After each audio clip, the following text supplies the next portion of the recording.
I thought he was just an old man with millions. And then I realized I was just a pawn in his game. My name is Sophia. I'm 25. And I didn't marry a man, I married a bank account with gray hair. You don't have to look at me like you would have done otherwise. We both know life doesn't throw you a lifeline, it throws you a price. And I just agreed to name it. Thomas Randolph, 62. Widower. Wealthy as a modest college fund. He was the type of man who smelled of tobacco, expensive wood, and loneliness. And he had the look of a man who realized long ago, a woman's tears are either a strategy or the plumber's fault. I came into his life to the applause of the press and the envy of his younger nephews. But no one questioned what I had lost before I fit into this theatrical show. The wedding took place in a church with moldings dearer than my childhood. I wore a champagne-colored dress, though I was as sober as a wall in my mother's bedroom. Thomas held my hand as if he were signing a lease, and in fact he was. When the pastor asked if I would agree to be with him in riches and in poverty, I almost laughed. In his case, poverty could only come if the dollar fell. And me? I was poor at heart even then. After the ceremony, we returned to his seaside mansion, a typical architectural symbol of, I have no one to talk to, but I can build. He assigned me a room overlooking the garden. Not the marital bedroom, no, he was too polite. Or too calculating. He demanded no body, no confessions. Only silence. And the silence was loud. Especially at night. Every morning Thomas left for the office. He'd be back at 6. Dinner was a silent ritual. Sometimes he talked about his plans to set up a foundation in his late wife's name. I listened. I nodded. The game mask of I care had become almost familiar. One day he said, "You don't have to be something you're not. Just don't lie." I replied, "I never lie. I just choose what to show." His family is a separate opera. The first to arrive with a welcome visit was Kevin, a nephew with a grin like a lawyer who won his case on a bribe. He sat down in the chair across from me and said, "You do realize he can't rewrite the assets, right?" I took a sip of lemon water and looked at him. "You do realize that I don't care about the schemes? I like the process itself." We both knew it was a lie. But a lie in a good package is almost a style. Margaret, Thomas's sister, came later, smelling of lilies and passive aggression. She brought pie and a mohawked hairdo. "You've settled in quickly," she said without undressing. "Well, I'm not furniture," I replied. She didn't smile. Sometimes I wondered which of us was playing better, me trying to look grateful or them trying to look benevolent. The answer didn't make me happy. Probably no one. We were all actors at the funeral of trust. I waited until Thomas left for the office and walked down the hallway, as if I were the hostess of this cold museum. The house was big, yes, but not warm. The paintings on the walls were all the deceased's choice, I was told. No wonder every corner smelled of regret. Or formaldehyde. I didn't look for the key to the study. It was under a porcelain elephant classic. Inside, a safe, a box, a wallet, a couple envelopes, photos. I didn't want to poke around. I really didn't. But if you're walking through a minefield, it's best to know where every explosive is. I found the files. Not all of them, of course, but enough to know it wasn't that simple. Thomas's money was in trusts. Not just papers, but enchanted traps. As long as he's alive, everything's fine. If he dies before his time, the money goes back to the trust. If he outlives it, he can make a difference. I'm like an addendum to the last page of this scheme. I have a name but zero impact. I sat in the chair he loved so much. I turned to face the window. The rain was beginning to pound.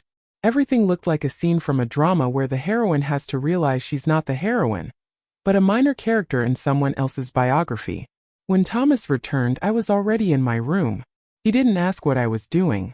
And I didn't ask why he'd started putting a password on my laptop. It was all said in silence. And that silence was deafeningly eloquent.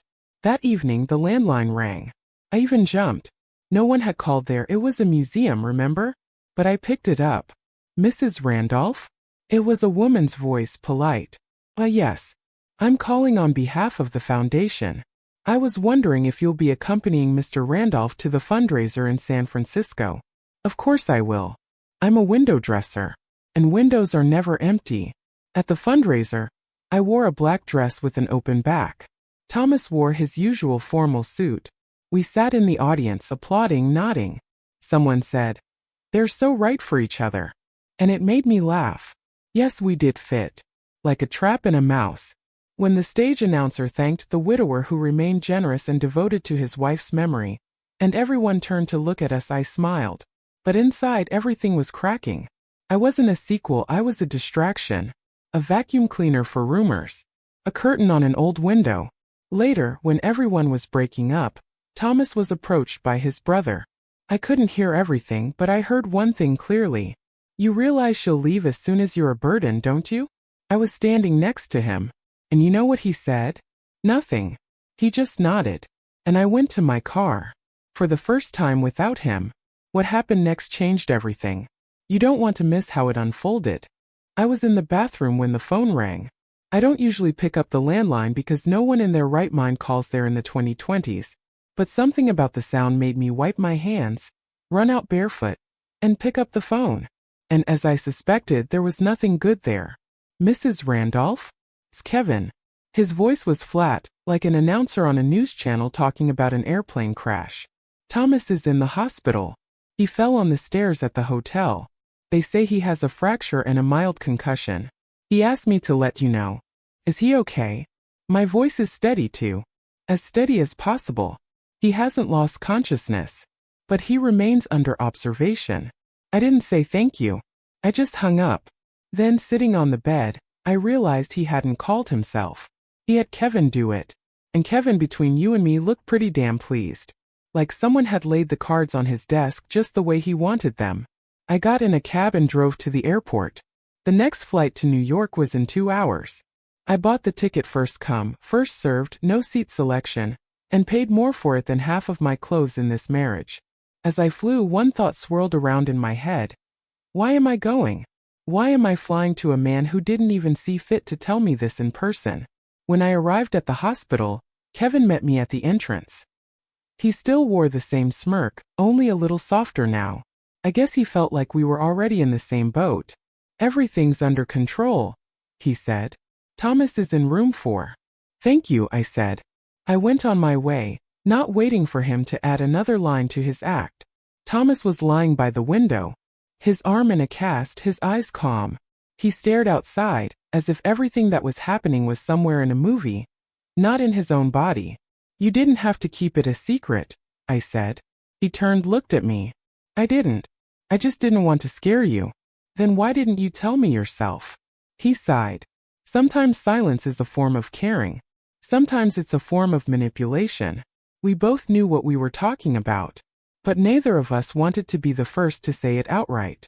When we returned to California, Thomas was on crutches. The house was even quieter. Not a single sound. He hardly ever went up to the second floor. And I noticed for the first time how many stairs there were in this house. They used to seem like a ladder of success. Now they were a direct threat. Kevin started showing up more often. He'd come to help with business, discuss amendments to the foundation with the attorneys, move documents to the archives. It all sounded like noble deeds, but there was a sense of preparation in his movements. He glided around the house as if trying it on for himself. He peered in the windows, went to the safe, lingered longer than usual in the study. Thomas saw everything, but he didn't say anything. The third day after I got back, I decided to ask, "Do you know he's acting like the new owner of this place? He's just worried. He's playing chess, Thomas. And you don't move the pieces." He shrugged. "Not all battles have to be won. Some you just have to survive." I walked out of the room and realized I had goosebumps. Not from the cold. From how calmly he was talking about his potential replacement. That same evening, I got a call from the gallery. "Mrs. Randolph, will you confirm your participation in the charity auction? Mr. Randolph put your name on the list of officials." "Of course," I replied. If I was already on the list, someone must have thought my face looked good on the billboards. I hung up the phone and sat down. A picture was beginning to emerge in which I was not the hostess, but the advertising sign. And you know what? Even signage breaks sometimes. The event had everything I hated. Fake smiles, microphones with logos, pictures by the banner that had my name lower than "An Evening in Memory of Linda Randolph." I smiled as I knew how. I posed the way I was taught. And whenever someone said, You are so inspiring. I wanted to shout. To what? How to be beautifully silent. Thomas was calm. He hardly spoke at all, just sat in the center as if it were his pedestal. His first wife watched from a portrait above the stage, and I caught glances, sympathetic, judgmental, evaluative. And then the announcer said, "Thank you, Thomas Randolph, for continuing Linda's work. And to his wife Sophia for her support." Support. It sounded like support for a monument. After the evening in the car I asked, "Do you really think I'm an extension of her?" He turned to me. "No. You're different. And that's what gives me a chance to remember myself." I didn't know if he was consoling me, or just recognizing that I didn't belong in the story. A few days later I saw him with the notary. They had closed up in the office, and when they came out Thomas looked tired. I didn't bother to ask. But at night, after staying up until 3, I walked around the house and heard him talking on the phone. Everything must be completed within a month. She mustn't suspect. That's when something clicked in my chest. It didn't shatter, no. It clicked. Like a lock. The next morning I didn't pretend. "If you're rewriting something, I need to know." He looked at me calmly. "You don't need to know. That's not why you're here." "Are you sure?" He left without answering. But I knew it wasn't a dialogue anymore. It was a game of elimination. A day later, Margaret came to the house. No warning. She came in like a hostess without taking off her coat. "Is Thomas in?" "He's resting," I answered. "Then I'll wait. I need to discuss the medical fund papers with him." I nodded and went into the kitchen. But instead of pouring myself a cup of coffee, I stopped in the dining room doorway. I could hear almost everything. "You can't make her a trustee, Tom. She's too young. And she's not Linda." "Precisely because she's not Linda," he replied. "She won't make the same mistakes." Pause. "This decision could ruin everything. Or save it," he said quietly. At that moment I realized something was happening. Something big. And I was once again in the epicenter without a map. That same evening I received a letter. Not an email. Paper. Thomas's handwriting. Inside was only one sheet and one line. "Be prepared for the unexpected." Simple as that. Like we were in a detective story instead of a marriage. I clutched the paper and realized the climax was near. And I was either going to be in the center or I was going to be thrown off stage. The next day Kevin showed up again. This time with a bouquet. "White lilies. For you, Sophia." "For what?" "For your patience. It's not every day you get to be a third wheel watching someone build their empire." He winked and went into his office. I stayed with the flowers. The signal was clear. The fight was on. In the evening, I sat by the fireplace, staring into the flames as if I could read tomorrow in them. Suddenly Thomas came up behind me and put his hand on my shoulder. Quietly. Almost like an apology. "The lawyer is coming tomorrow. I want you to be at the meeting." "In what role?" "Whatever role you choose." I didn't answer. But the next morning, I was in his office signing documents. The lawyer was reading out loud line by line. And there it was. "In the event of the beneficiary's premature incapacity, the trustee's duties shall be temporarily transferred to Sophia Randolph until a permanent person is appointed." I didn't flinch. Just looked at Thomas. He wasn't looking at me. He was looking at his brother. Kevin was in the room. He listened like a man who had just been sentenced. After the lawyer left and it was just the three of us, Thomas stood up, picked up his crutch. "You two should discuss how to live under the same roof when the rules are rewritten. I'm tired." He walked out. Kevin looked at me like I'd just taken his father's name away from him. "You think this is a victory?" "No. It's a liability. Victories happen in fairy tales. With us it's just bills." He walked out, slammed the door. I was alone. With a new title. Which was not a gift but a burden. Now every move is under a microscope. Every decision could be my last. But you know what the weirdest thing is? I'm not scared. This is the climax. Everything you've been waiting for is right here. I thought the hardest part was getting power. Turns out the hardest part is figuring out what you're going to do with it. When Thomas handed me over, I didn't feel euphoric but empty. Not the kind where you scream into the darkness, but the kind where it's too quiet to hear even yourself. The house was different. No, the walls were the same. The furniture hadn't moved an inch. But now every move Kevin makes is like a game of poker, where the cards are on the table but you know someone has an ace up their sleeve. Margaret disappeared for a week, probably writing complaints to 10 foundations at once. And Thomas. It was like he disappeared in front of me. He walked slowly, spoke little, and looked more and more into the garden, as if he was looking for something we couldn't give him. One day he said, "You know what the worst thing about being old is?" "What?" "When the only people left behind are the ones you left something precious to, and no one who cares about you."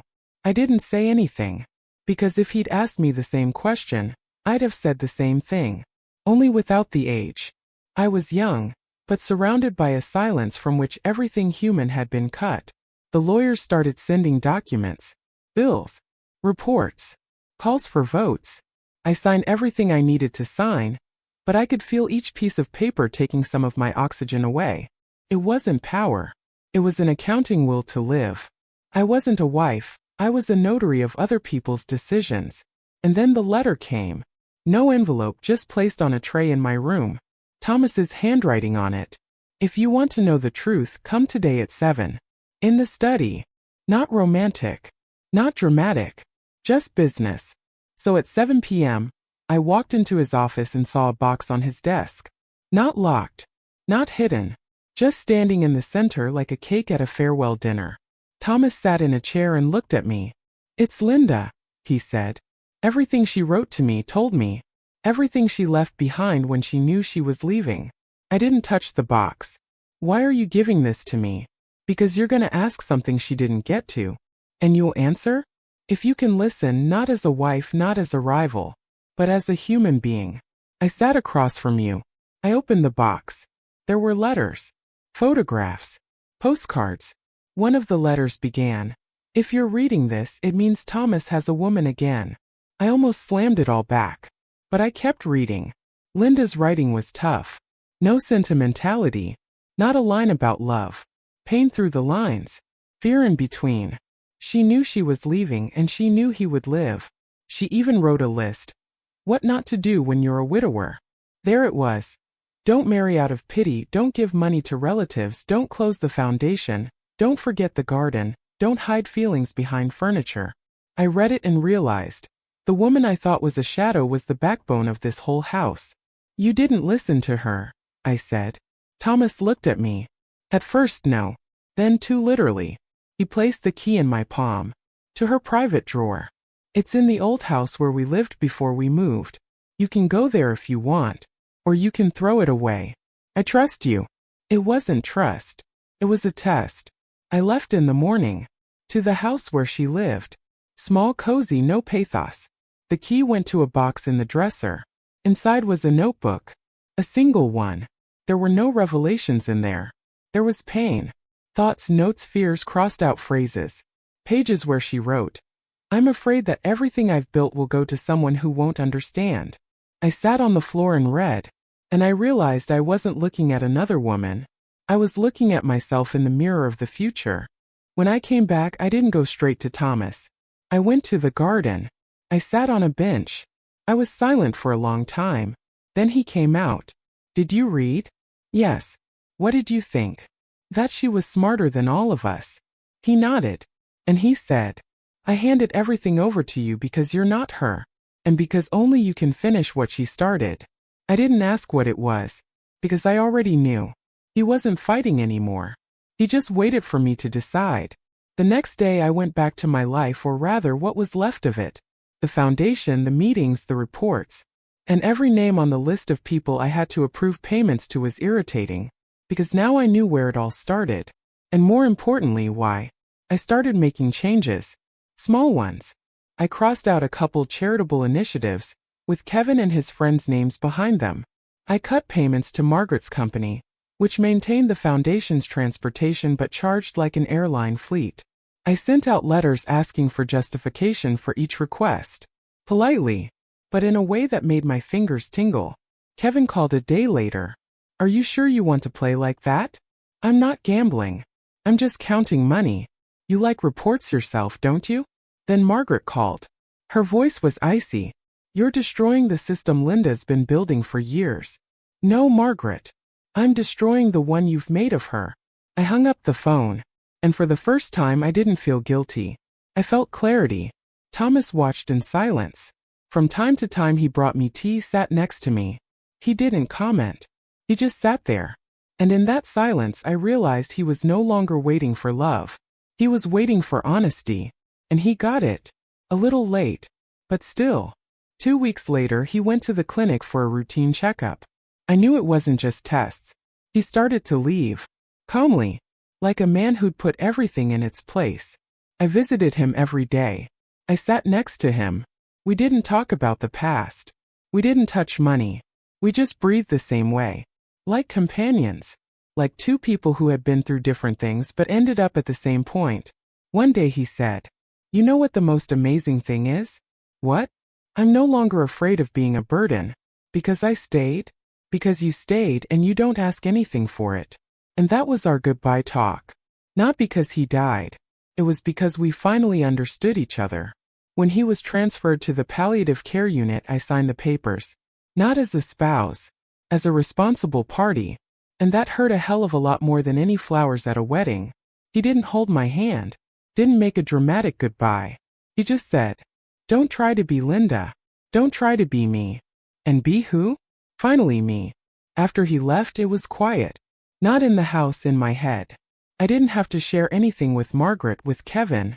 Everything had already been passed on. Not through a will. In life. They tried to fight it. But papers don't lie. And Thomas signed everything in person. They came into my office one day all together. Faces with no hypocrisy left on them, only rage. "You planned this from the beginning, didn't you?" Kevin literally spit it in my face. "No. But you made sure I had no choice." Margaret was standing behind me. He went blind towards the end. We all saw it. And you took advantage.